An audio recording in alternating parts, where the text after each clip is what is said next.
Emva kokulibaziseka kokuhlolwa kwabagqatswa yi-arhente yezobuntlola, inkqubo yokutyumba amalungu ebhodi entsha ye-SABC isekhondweni lokugqityezelwa. Kususela ngomhla we-15 ku-Okthobha, i-SABC ingenabhodi emva kokufikelela esiphelweni kwexesha lebhodi edlulileyo. I-National Assembly waphumezile amagama abagqatswa abali-12. Amanye amalungu epalamente athi le bhodi mayizimele isebenze ngaphandle kwedyudyu, ngelixa amanye evakalise ukoneliseka ngabantu ababatyumbileyo.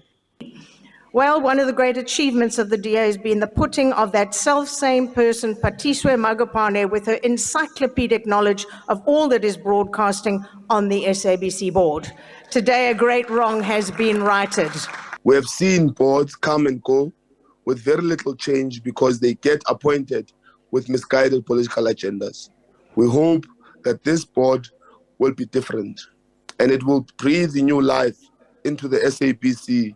Is our pledge that the current board that will be appointed should not be faced with any political interference, as the board will be left to do what they deem fit for the SABC. While it might have taken some time, we believe that qualification, verification, state security clearance, and public participation were all essential prerequisites to ensure legitimacy of this process.